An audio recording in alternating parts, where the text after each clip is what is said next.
ஆசிரியர்கள் அனைவருக்கும் வணக்கம். நாம ஒவ்வொரு ஆண்டு இறுதியிலும் நம் பள்ளியின் குடியிருப்பு பகுதியில் உள்ள மக்கள் தொகையை கணக்கெடுப்பு செய்து சென்சஸ் ரெஜிஸ்டர் ஒவ்வொரு ஆண்டும் நம்மளுடைய அலுவலகத்தில் ஒப்படைப்போம். அதில் பார்த்தீங்கன்னா EER ரிப்போர்ட் கேட்டிருப்பாங்க. அதாவது 5+ குழந்தைகள், அதே போல் நம் பள்ளியில் படிப்போர், வேறு பள்ளியில் படிப்போர், இடைநின்றோர், அதே போல் பார்த்தீங்கன்னா 6 to 10 வயது உள்ள குழந்தைகள், 11 முதல் 14 வயது உள்ள குழந்தைகள், இந்த மாதிரியான அனைத்து ரிப்போர்ட்ஸும் நம்மளிடமிருந்து கேட்பாங்க. அந்த சென்சஸ் ரெஜிஸ்டர் நம்ம எவ்வாறு ஒரு சாஃப்ட்வேர் மூலமாக எளிமையாக செய்து முடிக்கலாம் அப்படிங்கிறத இந்த வீடியோவில் பார்க்க போகிறோம். அந்த சாஃப்ட்வேரை தான் இந்த வீடியோவில் நம்ம தெரிஞ்சுக்க போகிறோம். அது பார்த்திங்கன்னா சென்சஸ் ரெஜிஸ்டர் அப்படிங்கிற ஒரு எக்ஸல் சாஃப்ட்வேர். அந்த சாஃப்ட்வேரை எவ்வாறு பயன்படுத்துவது அப்படிங்கிற இந்த வீடியோவில் நாம் முழுமையாக தெரிஞ்சுக்கலாம். அந்த சாஃப்ட்வேர் தேவைப்படுவோர் நம்ம வீடியோவுக்கு கீழே கமெண்ட்ஸில் உங்களுடைய வாட்ஸ்அப் நம்பரையோ அல்லது உங்களுடைய மெயில் ஐடியோ டைப் செஞ்சு சென்ட் பண்ணிங்கன்னா உங்களுடைய வாட்ஸ்அப் நம்பருக்கோ அல்லது மெயில் ஐடிக்கோ இந்த சாஃப்ட்வேரை நாங்கள் அனுப்பி வைப்போம். தேவைப்படுவோர் கமெண்ட்ஸில் தெரிவிச்சுக்க உங்களுடைய ஐடியா கொடுக்கலாம். இப்போ அந்த சாஃப்ட்வேரை நான் ஃபஸ்ட்டு ஓப்பன் பண்ணுறேன். ஓப்பன் பண்ணி அதை எவ்வாறு நம்ம யூஸ் பண்ணுறது அப்படிங்கிறத பார்த்துக்கலாம். அந்த எக்ஸல் ஷீட்டை நீங்கள் கிளிக் பண்ணிங்க அப்படின்னா உங்களுக்கு அது மேக்ரோ எனேபிள் ஷீட். ஸோ கொஞ்சம் லோடிங் ஆகி தான் வரும். ஸோ நீங்கள் வெயிட் பண்ணி அப்புறமா நீங்கள் அதை ஒர்க் அவுட் பண்ணுங்கள். இப்போ பார்த்தீங்கன்னா லோடிங் ஆகிட்டு வந்துருச்சு. இதில் பார்த்தீங்கன்னா ரெஜிஸ்டர் 2022 2023 அப்படின்னு சென்சஸ் ரெஜிஸ்டர் மேலே ஹெட்டிங் இருக்கும். இதில் ஃபஸ்ட் டைம் நீங்கள் ஓப்பன் பண்ணும்பொழுது மேலே எனேபிள் எடிட்டிங் எனேபிள் அப்படின்ற ஒரு ஆப்ஷன் கேட்கும் எல்லோ கலரில். அதை கிளிக் பண்ணி எனேபிள் பண்ணி விட்டுக்குங்க. நீங்கள் அப்படி பண்ணிங்கன்னா தான் எடிட் பண்ணி நம்ம ஒர்க் பண்ண முடியும். ஸோ அதை ஒரு தடவை எனேபிள் எடிட்டிங் கொடுத்துடலாம். சரிங்களா? கொடுத்த பின்னாடி பார்த்தீங்கன்னா இங்கே மேலேயே உங்களுக்கு 6 ஆப்ஷன்ஸ் கொடுத்துருப்பாங்க. பார்த்தீங்கன்னா ஃபாண்ட் செட்டப்னு ஒரு ஆப்ஷன் இருக்கும், எக்ஸ்போர்ட் டு PDF, அதே போல் இன்ஸ்ட்ரக்ஷன், ஜெனரேட் 5+ சைல்ட்ஸ் லிஸ்ட்டு, அதே போல் ஸ்டூடெண்ட்ஸ் ஃப்ரம் அவுட் சைடு, அந்த மாதிரி ஆப்ஷன் இருக்கும். இதில் பார்த்தீங்கன்னா பேக் டு சென்சஸ் அப்படிங்கிற ஆப்ஷன் இருக்கும்.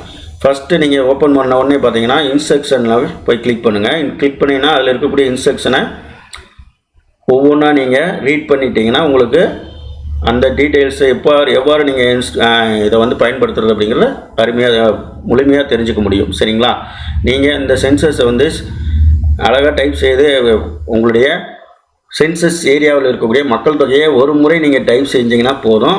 அதன் பிறகு நீங்கள் ஒவ்வொரு ஆண்டிற்கும் டைப் செய்ய வேண்டிய அவசியம் இருக்காது. எளிமையாக சின்ன சின்ன மாற்றங்கள் மட்டும் செய்து அந்த ரிப்போர்ட்டை நீங்கள் ஈஸியாக எடுத்துக்க முடியும். இதில் பார்த்தீங்கன்னா எல்லா ரிப்போர்ட்டும் அதுவாகவே உங்களுக்கு கால்குலேட் பண்ணி கொடுத்துரும். இப்போ உதாரணத்துக்கு ஃபஸ்ட்டு பார்த்தீங்கன்னா பேக் டு சென்சஸ் போகிறோம். கிளிக் பண்ணோன்னே உங்களுக்கு அந்த சென்சஸ் கணக்கெடுப்பு பகுதியில் இருக்கக்கூடிய மக்கள் தொகையை பதிவு செய்வதற்கான சீட் ஓப்பன் ஆகும்.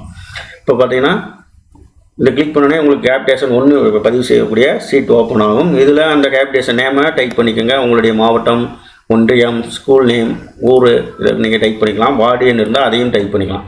டைப் பண்ணிவிட்டு இங்கே பார்த்தீங்கன்னா வரிசை எண், கதவு எண், குடும்ப உறுப்பினர் பெயர், தினையாலும் நீங்கள் நோட்டில் எவ்வாறு எழுதுனீங்களோ அதுவே உங்களுக்கு இங்கே பிரிண்டடாக இருக்கு, சீட்டில் இருக்குது.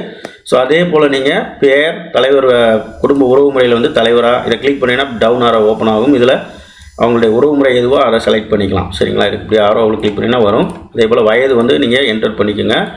பாலினம் ஆண், பெண், 3ஆம் பால் 3 ஆப்ஷன் காட்டும். அதில் எதுவோ அதை செலக்ட் பண்ணிக்கலாம். மதம் அதில் பார்த்திங்கன்னா இந்து, முஸ்லீம், கிறிஸ்டின், அந்த 3 ஆப்ஷன் காட்டும். அது எதுவோ அதை கிளிக் பண்ணிக்கோங்க. அதே போல் இனத்தையும் கிளிக் பண்ணிங்கன்னா அந்த டவுன் ஆரோவில் எல்லா கேட்டகரியும் வரும். அது எந்த கேட்டகரியோ அதை கிளிக் பண்ணிக்கலாம். சாதி உட்பிரிவு நீங்கள் என்டர் பண்ணணும்னா பண்ணிக்கலாம், தேவையில்லைன்னா விட்டுடலாம். அதே போல் மாற்றுத்திறனாளியா அப்படிங்கிறதுக்கு இந்த டவுன் ஆரோ கிளிக் பண்ண 2 ஆப்ஷன் வரும், ஆம் இல்லை என்று கொடுத்துக்கலாம். அதே போல் கல்வி தகுதி, இப்போ அவங்க என்ன படிச்சுக்காங்களோ அதை கொடுக்கலாம். கல்வி வகை அதில் கிளிக் பண்ணிங்கன்னா உங்களுக்கு இப்பள்ளியா வேறு பள்ளியா இந்த மாதிரி ஆப்ஷன்ஸ் கேட்கும். இதில் அவங்க எந்த பள்ளியில் படித்தாங்க அப்படிங்கிறத நீங்கள் இந்த ஆரோவை கிளிக் பண்ணி கொடுங்க. இப்பள்ளின்றதுக்கு ஈப்பான் இருக்கும், வேறு பள்ளினா வேப்பா, ஈனா இடைநீற்றல், ஈசேனா இன்னும் சேர்க்கவில்லை அப்படிங்கிற ஆப்ஷன். அடுத்து பார்த்திங்கன்னா ஊப்பானா உயர் பள்ளி, பாப்பா அப்படின்னு போட்டிருக்காங்க சுருக்கமாக, அதாவது பட்ட படிப்பு. சரிங்களா? இதே போல் நீங்கள் எந்த ஆப்ஷன் பொருந்துமோ அதை கிளிக் பண்ணிக்கலாம். சரிங்களா? இதில் பிறந்த தேதி 5+ குழந்தைகளுக்கு நீங்கள் பிறந்த தேதியை என்டர் பண்ணிக்கலாம். அதே போல் அவங்க இப்போ வேறு பள்ளியில் படித்தாங்கன்னா எங்கே படிக்கிறாங்க அப்படிங்கிற விவரத்தை நீங்கள் இங்கே டைப் பண்ணிக்கலாம். உங்கள் பள்ளினா ஈப்பான்னு போட்டுட்டு உங்களுடைய ஸ்கூல் நேமாக போட்டுக்கலாம். சரிங்களா? இதில் இருக்க விவரங்களை நீங்கள் கரெக்டாக கொடுத்துட்டிங்கனாலே அதுவாகவே அப்ஸ்ட்ராக்ட் போட்டுக்கும். இதெல்லாம் நீங்கள் கரெக்டாக என்டர் பண்ணிட்டீங்கன்னா இப்போ ஒரு கேபிடேஷன் முடிச்சிட்டிங்க அப்படின்னா நீங்கள் நெக்ஸ்ட் ஆரோவை கிளிக் பண்ணிங்கன்னா நெக்ஸ்ட் கேபிடேஷன் அப்டேட் பண்ணுறதுக்கான சீட் ஓப்பன் ஆகும். அதுலேயும் நீங்கள் ஃபில் பண்ணிக்கலாம். சரிங்களா? அதன் பிறகு பார்த்தீங்கன்னா இப்போ நீங்கள் அப்ஸ்ட்ராக்ட் பார்க்கணும் அப்படின்னா இங்கே மேலே இங்கேயே அப்ஸ்ட்ராக்ட் அப்படிங்கிற ஆப்ஷனை கிளிக் பண்ணோன்னே உங்களுக்கு இந்த மாதிரி வரும். இதில் கிளிக் பண்ணினா கேப்டேஷன் 2 இப்போ ஓப்பன் பண்ணியிருக்கீங்க. அந்த இதுக்கு மட்டும் நீங்கள் அப்ஸ்ட்ராக்ட் வேணும்னா அதை கிளிக் பண்ணலாம். ஓவரால் அப்ஸ்ட்ராக்ட்னா ரெண்டாவது கிளிக் பண்ணலாம். இப்போ கேப்டேஷன் 2க்கு மட்டும் அப்ஸ்ட்ராக்ட் வேணும்னா அதை செலக்ட் பண்ணிட்டீங்க, கிளிக் பண்ணிங்கன்னா ப்ரொசீட்னு வரும். கிளிக் பண்ணோன்னே உங்களுக்கு பார்த்தீங்கன்னா அதுவே கொஞ்சம் டைம் எடுக்கும், ஒரு 2 மினிட்ஸ் லோடிங் ஆகிட்டு அந்த டீட்டெயில்ஸ் எல்லாம் உங்களுக்கு பார்த்தீங்கன்னா அதுவே வந்து மக்கள் தொகை கணக்கு சுருக்கம்னு போட்டு அனைத்து விவரங்களும் கால்குலேட் பண்ணி கொடுத்துரும். பார்த்தீங்கன்னா இனவாரியாக ஆண் பெண் முஸ்லீம்ஸ், அதே போல் டோட்டல் சிறு வயது குழந்தைகள் 5+ எத்தனை இருக்குது, 6 to 10 எத்தனை, 11 to 14 எத்தனை பேர், வேறு ஊர்லேருந்து இங்கே படிக்கிறவங்க யார் இருக்காங்களா, இந்த மாதிரியான ஏஜ் வைஸாக உங்களுக்கு அனைத்து விவரங்களையும் அதுவே கால்குலேட் பண்ணி கொடுத்துரும். அனைத்தையும் நீங்கள் எளிமையாக பிரிண்ட் மட்டும் லீகல் ஷீட்டில் எடுத்துகிட்டு நீங்கள் வந்து அலுவலகத்தில் எளிமையாக உங்களுடைய வேலையை முடித்து ஒப்படைச்சிடலாம். சரிங்களா? இது ரொம்ப யூஸ்ஃபுல்லான ஒரு சாஃப்ட்வேர், பயன்படுத்தி பாருங்கள். நாங்கள் கடந்த 4 ஆண்டுகளாக எங்கள் பள்ளிக்கு பயன்படுத்திகிட்டு இருக்கோம். எங்களுடைய வேலை வந்து மிகவும் சுருக்கமாக முடிந்து விடுகிறது. சரிங்களா? நீங்கள் இப்போ இந்த ஆண்டு டைப் பண்ணிட்டீங்க, அடுத்த ஆண்டுக்கு வந்து நீங்கள் என்ன செய்ய தேவையில்லை, புதுசாக டைப் பண்ண தேவையில்லை. இங்கேயே பார்த்தீங்கன்னா ஏஜ் வந்து ஆட் பண்ணுறதுக்கான ஆப்ஷன் இருக்கும். இப்போ உதாரணத்துக்கு பார்த்தீங்கன்னா இப்போ ஏஜ் அடுத்த வருஷம் நீங்கள் டைப் பண்ணும்பொழுது ஒவ்வொருத்தருக்கும் ஏஜ் வந்து 1 இயர் கூடணும். அதுக்கு நீங்கள் ஒன்றுமே செய்ய தேவையில்லை. மேலே இருக்க ஏஜ் +1 அப்படிங்கிற கிளிக் பண்ணிங்கன்னா ஒவ்வொரு எல்லாருக்குமே வந்து ஒரு ஏஜ் வந்து ஆட் ஆகிக்கும்.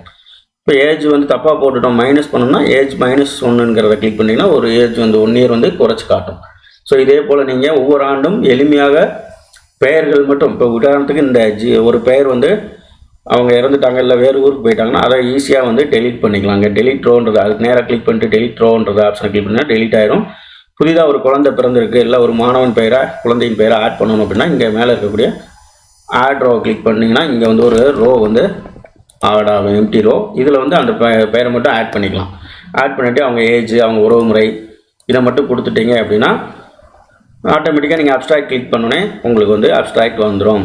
இப்போ நீங்கள் 5+ லிஸ்ட்டு ஓவரால் 5+ லிஸ்ட்டு எடுக்கணும்னா இங்கே மேலே இருக்கக்கூடிய அந்த கோம் சிம்பிள் அந்த இருக்கு இல்லைங்களா, ஐக்கானை கிளிக் பண்ணிங்கன்னா ஃப்ரண்ட் பேஜ் வந்து ஓப்பன் ஆகும். உங்களுக்கு இது மேக்ரோ ஃபைல்னால கொஞ்சம் லோடிங் ஆகிட்டு தான் வரும். அனைத்து ஃபைலும் சேவ் பண்ணிவிட்டு இப்போ நீங்கள் இங்கே இருக்கக்கூடிய ஜெனரேட் 5+ லிஸ்ட்டுன்னு கிளிக் பண்ணிங்கன்னா ஜெனரேட் பண்ணவான்னு கேட்கும். ஓகே கொடுத்துட்டிங்கன்னா இப்போ நீங்கள் டைப் பண்ண வரைக்குமான அந்த 5+ லிஸ்ட்டு மட்டும் உங்களுக்கு வந்து பார்த்தீங்கன்னா லோடிங் ஆகி எத்தனை குழந்தைகள் உங்களுடைய குடியிருப்பு பகுதியில் இருக்காங்க 5+ அப்படிங்கிறது உண்மையாக கணக்கு எடுக்கப்பட்டு உங்களுக்கு இங்கே விசிபிள் ஆயிரும். அதை நீங்கள் வந்து பிரிண்ட் எடுத்துக்கலாம். இப்போ பார்த்தீங்கன்னா 5+ லிஸ்ட்டு அனைத்தும் இங்கே வந்துருச்சு.